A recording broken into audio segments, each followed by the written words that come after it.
चलो यार बच्चों, 11th standard book keeping and accountancy subject हमारा चल रहा है बेटा। सबसे पहले हमने बेसिक्स देखा, अभी हम लोग introduction to book keeping and accountancy देख रहे हैं। लास्ट लेक्चर में मैंने आप लोगों को कुछ इंपॉर्टेंट बातें बताई थी जो एग्ज़ाम में क्वेश्चन पूछे जाते हैं। राइट, फीचर्स हमने देखा था बुक कीपिंग का, और कुछ डेफिनेशन देखी थी। एक डेफिनेशन मैंने बोला था अभी नहीं देखना है, एनालिसिस वाली, वो हम लोग बाद में देखेंगे। ठीक है, चल स्टार्ट करूँ, आगे बढ़ूँ। डन। और काफ़ी सारी मैंने आप लोगों को एंट्रीज बताई थी बेसिक में, है ना। हमारा ईमानदारी से देखा जाए तो पहला वाला चैप्टर यहाँ से स्टार्ट हुआ है, डेफिनेशन ऑफ बुक कीपिंग से। डन। ओके ओके, चलो यहाँ से हमारा पहला चैप्टर स्टार्ट हुआ, समझ लो। फीचर्स हमने देख लिए थे, ऑब्जेक्टिव्स के बारे में मैं बात कर रहा था। डन। आजा मुन्ना, बहुत ही प्यारा कॉन्सेप्ट है, most important question, frequently asked question in the examination. Notes में सारी चीज़ें डिटेल में है, लेकिन मैं चाहता हूँ आप हाथ से लिखो। जो जो चीज़ें मैं लिखवा के दे रहा हूँ वो आपने लिखना है बेटा। सबसे पहला ऑब्जेक्टिव क्या है बेटा, बुक कीपिंग का बताओ तो। सबसे पहला ऑब्जेक्टिव है करेक्ट, क्यों करते बुक कीपिंग, उद्देश्य, वजह, objective, correct and complete recording of all business transactions, पहला ऑब्जेक्टिव। दूसरा ऑब्जेक्टिव, बरोबर है, ये जो भी रिकॉर्डिंग हो रही है सिस्टमेटिक मैनर में हो रही है, in systematic manner, in systematic manner and date wise,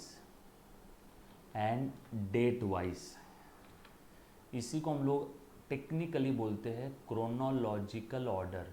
ये कहीं दिखेगा नहीं आपको, लेकिन लिख कर रख लो, एक्स्ट्रा है बेटा, है ना। क्रोनोलॉजिकल ऑर्डर, बरोबर है। क्रोनोलॉजिकल ऑर्डर में, क्रोनोलॉजिकल ऑर्डर मतलब जो पहले हुआ उसे पहले रिकॉर्ड करो, जो बाद में हुआ उसे बाद में रिकॉर्ड करेंगे। क्रोनोलॉजिकल ऑर्डर में रिकॉर्डिंग हो रही है बेटा। कैसे रिकॉर्डिंग हो रही है, क्रोनोलॉजिकल ऑर्डर में रिकॉर्डिंग हो रही है। डन, पक्की बात, क्लियर, दिख रहा है बेटा सभी को, ऑल सेट। चलो आगे, ओके। उसके बाद आगे बढ़ते बेटा, धीरे से आ जाओ, ध्यान देना। बेसिकली बुक कीपिंग ये हमारे लिए परमानेंट रिकॉर्ड भी है। बुक कीपिंग, बी के यानी बुक कीपिंग। एग्जाम में शॉर्टकट नहीं यूज करोगे, एग्जाम में पूरा लिखना है। अल्सो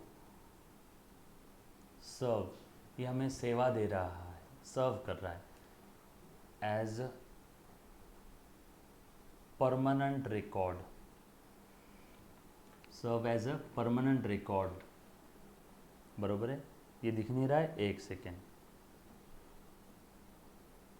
बरोबर है। परमानेंट रिकॉर्ड हमारे बिजनेस के ट्रांजेक्शन्स का परमानेंट रिकॉर्ड है। और क्या है ऑब्जेक्टिव बेटा, क्यों करते हैं बुक कीपिंग, वजह बताओ। ऑलरेडी काफ़ी सारे ऑब्जेक्टिव मैंने बताए हैं। To know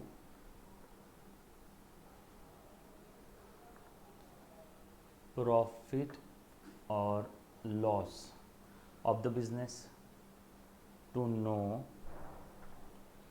the financial position of the business, financial position यानी बिजनेस में कितनी असेट्स है, कितनी लायबिलिटी है।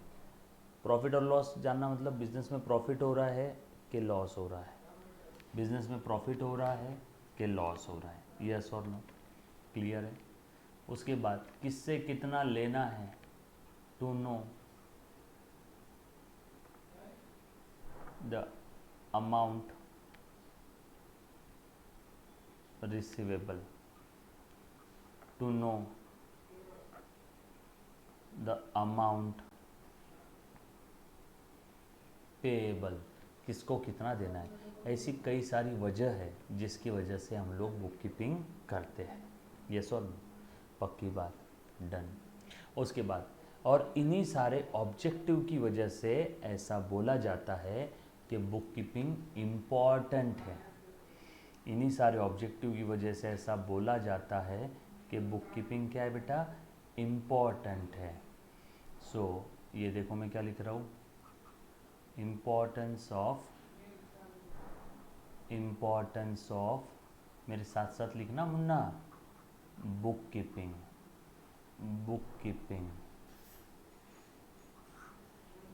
Y book keeping is so important. कहीं ना कहीं आपको इसी में के काफ़ी सारे ऑब्जेक्टिव, यही सारे पॉइंट्स आपको दिख जाएंगे। सबसे पहला वजह क्यों इम्पॉर्टेंट है ना, why book keeping is so important, बरोबर है। सबसे पहली वजह है ना, रिकॉर्ड्स मेंटेन होते हैं, यस और नो। हाँ, एक बच्चे ने पूछा कि सर बुक कीपिंग बैंक वाले नहीं करते हैं क्या? बिल्कुल करते हैं बेटा, बैंक वाले भी रिकॉर्ड करते हैं। जो भी बिजनेस एंटिटी है, चाहे अकेला आदमी ओनर हो, चाहे पार्टनरशिप फर्म हो, चाहे कंपनी हो, चाहे नॉट फॉर प्रॉफिट ऑर्गेनाइजेशन हो, समाज सेवा जिसका ऑब्जेक्टिव प्रॉफिट अर्न करना नहीं है, सभी को अकाउंटिंग करना है। सब लोग साथ में है बेटा, सभी को अकाउंटिंग करना है। डन। सो हर कोई बुक कीपिंग करेगा, उसके बाद अकाउंटिंग करेगा। हाँ बेटा सानिया, चल आगे बढ़ता हूँ। So why book keeping is so much important. सबसे पहली वजह है रिकॉर्ड्स, है ना। बुक कीपिंग क्या करता है, ट्रांजैक्शंस को रिकॉर्ड करके रखता है, रिकॉर्ड्स ऑल ट्रांजैक्शंस। क्यों? Since no one can remember, कोई भी ट्रांजैक्शंस को याद करके नहीं रख सकता बिजनेस के जो भी ट्रांजैक्शन है। समरी पॉइंट्स लिखवा के दे रहा हूँ, डिटेल में नोट्स में सारी चीज़ें हैं। सर एग्जाम के समय फटफट अगर हमने ऐसा भी लिखा तो नंबर मिलेंगे क्या? हाँ, बट कोशिश करना है एक एक सेंटेंस पूरा लिखना, ठीक है। उसके बाद दूसरा सबसे इंपॉर्टेंट है बेटा, decision making. Sir decision making क्या चीज है? Since book keeping provide us information related to business, बरोबर है, and we take decisions on the basis of such information। हम लोग उस इंफॉर्मेशन के भरोसे क्या लेते हैं? डिसीजंस। जैसे आपको एक्टिवा लेना है कि स्कूटी पे लेना है, तो आप सबसे पहले क्या निकालते हो? दोनों की इंफॉर्मेशन, और उस इंफॉर्मेशन को मद्देनजर रखते हुए आप डिसीजन लेते हो। तो वैसे बिजनेस का जो ओनर है वो बिजनेस में कौन से एम्प्लॉय को रखना है, कौन से एम्प्लॉय को नहीं रखना है, बिजनेस एक्सपांड करना है, बिजनेस एक्सपांड नहीं करना है, बिजनेस बंद कर देना है ना। ऐसे काफ़ी सारे डिसीजंस होते हैं जो वो बिजनेस के बुक्स ऑफ अकाउंट से जो इन्फॉर्मेशन मिलती है उस इन्फॉर्मेशन को मद्देनजर रखते हुए डिसीजन लेता है। यस और नो? पक्का? चलो आगे। उसके बाद इंफॉर्मेशन की मदद से हम लोग बिजनेस के एक्टिविटीज़ को कंट्रोल कर सकते हैं क्या? सो नेक्स्ट इंपॉर्टेंट पॉइंट है कंट्रोल। we can control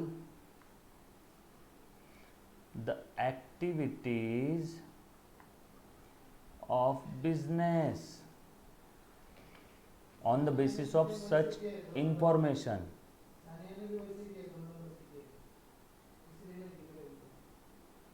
बरोबर, बिजनेस की एक्टिविटीज को कंट्रोल करना है। सर कंट्रोल करना मतलब क्या? एम्प्लॉय और बढ़ाना कि नहीं बढ़ाना, या लोन लेना नहीं लेना, या फिर हमें मालूम है हमारे बिजनेस में कितना स्टॉक है तो और स्टॉक खरीदना कि नहीं खरीदना। काफ़ी बार कंट्रोलिंग और डिसीजन मेकिंग मोर और लेस सेम ही पॉइंट है, बट हम लोग बिजनेस की एक्टिविटीज़ को कंट्रोल कर सकते हैं, कॉस्ट को कंट्रोल कर सकते हैं। मुझे ऐसा लग रहा है मेरे बिजनेस में यहाँ पे मैं बहुत ज़्यादा खर्चा कर रहा हूँ, कहाँ से पता चलेगा? बहुत ज़्यादा खर्चा कर रहा हूँ अकाउंटिंग से, बुक कीपिंग से, तो मैं उसे कंट्रोल करूँगा। यस और नो? उसके बाद बुक कीपिंग एविडेंस का भी काम कर सकती है। कल चल के अगर किसी दो पार्टी के बीच में लफड़ा झगड़ा हुआ फिनेंशियल ट्रांजैक्शन को लेके, तो books of accounts can serve as an evidence. इसीलिए इंपॉर्टेंट है। हम लोग क्या देख रहे हैं बेटा? बुक कीपिंग क्यों इंपॉर्टेंट है, बुक कीपिंग क्यों इंपॉर्टेंट है? यस और नो? उसके बाद नेक्स्ट इंपॉर्टेंट पॉइंट है टैक्स लाइबिलिटी कैलकुलेट करना। सर अब ये टैक्स क्या है? आप सभी को मालूम है, आप भारत में रह रहे हो, भारत में अगर कोई धंधा या कोई इंसान प्रॉफिट कमाता है तो उस प्रॉफिट के ऊपर उसे इनकम टैक्स देना है, इनकम के ऊपर। तो टैक्स कैलकुलेशन कैसे करेंगे? टैक्स देना पड़ेगा, मतलब टैक्स लाइबिलिटी है, टैक्स लाइबिलिटी। तो कैसे कैलकुलेट करेंगे? Tax calculations on the basis of accounting records. Accounting से हमें प्रॉफिट समझेगा, प्रॉफिट की मदद से हम लोग टैक्स कैलकुलेट कर लेंगे, यस और नो, बरोबर। और उसके बाद लास्ट वाला एक और पॉइंट लिख देता हूँ, बुक कीपिंग प्रोवाइड अस फिनेंशियल इंफॉर्मेशन। लास्ट वाला तो बहुत ही सिंपल है और बहुत ही ओपन पॉइंट है, काफ़ी ब्रॉड पॉइंट है। इतनी सारी चीज़ें हैं जिसकी वजह से बुक कीपिंग इतना इम्पॉर्टेंट है, बराबर है क्या? डन। ये इसके लिए लिख देता हूँ, बुक कीपिंग में सर्व एज एन एविडेंस। अगर कोई कोर्ट में केस चल रही तो वहाँ पे एविडेंस, सबूत के तौर पे भी हम लोग बुक कीपिंग को पेश कर सकते हैं कोर्ट में, जज के सामने। देखो साहब, इसने मेरे से माल खरीदा था, पूरी अकाउंटिंग इन्फॉर्मेशन है, सारी चीज़ें हैं, यस और नो, क्लियर। यहाँ तक किसी को कोई अगर डाउट है तो पूछो, एनीबडी। सो बुक कीपिंग के फीचर्स क्या है, बुक कीपिंग के ऑब्जेक्टिव्स क्या है, बुक कीपिंग इम्पॉर्टेंट क्यों है, बुक कीपिंग की डेफिनेशन क्या है, बाप बाप बाप, इतने सारी चीज़ें देखी। सबको अलग अलग रखना, मिक्स मत करना, क्लियर, पक्का। सर अलग अलग कैसे रखना है, इसके लिए आपको 1-2 रीडिंग करना पड़ेगा, अगर आप 1-2 रीडिंग नहीं करोगे तो भूल जाओगे। चलो आगे, डन है ना। अब बुक कीपिंग का हम लोग देख रहे हैं कौन कौन यूज़ करता है, users of the book keeping, है ना, या फिर बुक कीपिंग का यूज़ क्यों होता है ना, बुक कीपिंग का यूज़ क्यों होता है, बुक कीपिंग का यूज़ क्यों होता है। एक वर्ड में इसको बोलेंगे इंग्लिश में यूटिलिटी, बरोबर है। सो यूटिलिटी ऑफ बुक कीपिंग, कौन कौन यूज़ करता है, किस पर्पस के लिए यूज़ करता है, और यूज़र्स भी बोल सकते हैं हम लोग, यूज़र्स ऑफ बुक कीपिंग कौन कौन है बताओ। हाँ, सबसे पहले तो ओनर खुद, ओनर को बुक कीपिंग की मदद से इंफॉर्मेशन मिलेगी, इंफॉर्मेशन की मदद से डिसीजन लेगा। दूसरा मैनेजमेंट, काफ़ी बार ओनर और मैनेजमेंट अलग अलग होते हैं ना, तो मैनेजमेंट भी बुक कीपिंग की मदद से डिसीजन लेती है। तीसरा लेंजर, सर लेंडर कौन, यानी यहाँ पे जो धंधे को पैसा उधार देता है। मेरा एक बिज़नेस है, मुझे बैंक से लोन चाहिए, तो बैंक ऐसी लोन दे देगी क्या, आओ जी बैठो जी ये लो जी लोन लो जी, नो। बैंक हमारी बुक्स ऑफ अकाउंट्स को चेक करेगी, वेरीफाई करेगी, एग्जामाइन करेगी, स्क्रूटिनाइज करेगी, चेक करेगी, और उसके बाद हमें लोन देगी। तो लेंडर्स, यहाँ पे लेंडर्स भी बुक कीपिंग के यूज़र्स हो गए क्या। जो हमें लोन देते हैं उनको हम लोग क्या बोलते हैं, लेंडर्स। देन उसके बाद गवर्नमेंट भी यूज़ करती है क्या, हाँ, गवर्नमेंट को हम लोग टैक्स पे करते हैं, तो हमने टैक्स सही पे किया कि नहीं पे किया। गवर्नमेंट हमारे बुक्स ऑफ अकाउंट्स बुलवा सकती है क्या, यस। देन उसके बाद इन्वेस्टर, अगर मैं रिलायंस कंपनी में पैसा इन्वेस्ट करना चाहता हूँ, मतलब मैं इन्वेस्टर हूँ, प्रपोज इन्वेस्टर, पैसा ऐसे इन्वेस्ट कर दूंगा कि रिलायंस के पहले बुक्स ऑफ अकाउंट्स चेक करूँगा, है ना, फिनेंशियल स्टेटमेंट्स तो देखूंगा ना कि रिलायंस कंपनी ने साल के आखिर में कितना प्रॉफिट कमाया, कितनी लाइबिलिटी है, कितनी असेट्स है, चेक करूँगा कि नहीं करूँगा, यस और नो। तो चेक करने के बाद ही पैसा इन्वेस्ट करूँगा कि ऐसे डाल दूँगा, क्लियर, पक्की बात। उसके बाद कस्टमर्स, कस्टमर्स कैसे देखना ज़रा। अब मान लो भारत सरकार को एक कंपनी से 10 करोड़ कैमरे चाहिए पूरे भारत में लगाने के लिए। सो भारत सरकार, Indian government is the customer.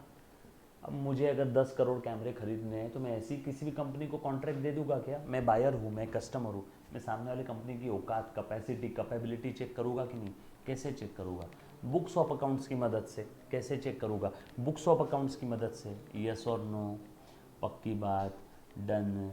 यहाँ तक किसको कोई तकलीफ है बेटा? एंड बुक्स ऑफ अकाउंट्स की मदद से, है ना, बिजनेस में डेवलपमेंट भी हो सकता है। लास्ट पॉइंट नहीं भी लिखा तो भी चलेगा, वेक पॉइंट है। बुक्स ऑफ अकाउंट्स की मदद से इन्फॉर्मेशन मिलेगी, इन्फॉर्मेशन मिलने के बाद हमारे बुक बिजनेस के अंदर में अगर कुछ डेवलपमेंट करनी है तो या फिर डेवलपमेंट के लिए मदद मिल सकती है। Clear, done. यहाँ तक किसी भी बच्चे को किसी भी प्रकार का अगर कोई डाउट है तो पहले एक बार पूछो। Any students, any kind of doubt, anybody?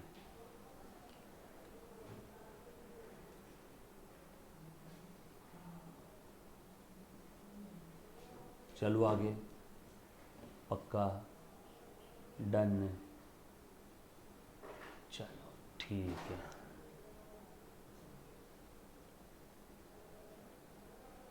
Okay, आ जाओ आ जाओ, चलो आगे बढ़ रहा हूँ, अब अच्छे से ध्यान देना। अब सबसे पहले मुन्ना, चल यहाँ तक किसी को डाउट है तो एक बार पहले पूछो। एनीबडी?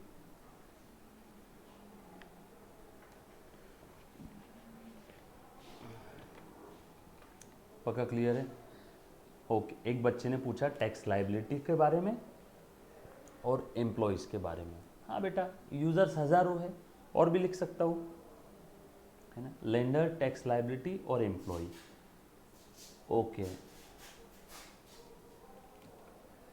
एक बच्चे ने बोला सर वो एक्सप्लेन भी करना पड़ेगा क्या? हाँ, इसीलिए नोट्स के अंदर में सारी चीज़ें दी है ना, एक्सप्लेन करना पड़ेगा एक एक सेंटेंस में। अब जो जो आपने डाउट पूछा पहले वो बता देता हूँ। चल आ जाओ, तो लेंडर्स के बारे में बता देता हूँ। लेंडर्स यानी जिससे हम लोग लोन ले रहे हैं। फॉर एग्जांपल बैंक, बैंक हमें पैसा उधार दे रही है तो बैंक कौन हो गई? लेंडर। बैंक ऐसे ही पैसा दे देगी कि मेरा बुक्स ऑफ अकाउंट्स चेक करेगी? चेक करेगी, मतलब बैंक्स भी बुक्स ऑफ अकाउंट्स की यूज़र हो गई क्या? हाँ।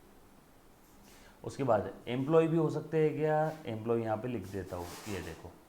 अब एम्प्लॉय काफ़ी बार धरने पे बैठते हैं, हमारी पगार बढ़ाओ, पगार बढ़ाओ। कितने से पगार बढ़ाओ उनको पूछा तो उन्होंने बोला हमारी पगार 10% से बढ़ाओ। तो 10% ये कहाँ से लाए उन्होंने? एम्प्लॉय के यूनियन लीडर ने किसी को हायर किया होगा, उसने बुक्स ऑफ अकाउंट्स चेक किया, ये कंपनी का तो बहुत प्रॉफिट है, तुम्हारी पगार 10% बढ़ाना मांगता। तो एम्प्लॉय ने भी बुक्स ऑफ अकाउंट्स यूज़ किया क्या कहीं ना कहीं? ट्रेड यूनियन बोल सकते हैं ना, यस और नो? हाँ बिल्कुल हो सकते हैं एम्प्लॉय भी। और टैक्स लाइबिलिटी मतलब क्या?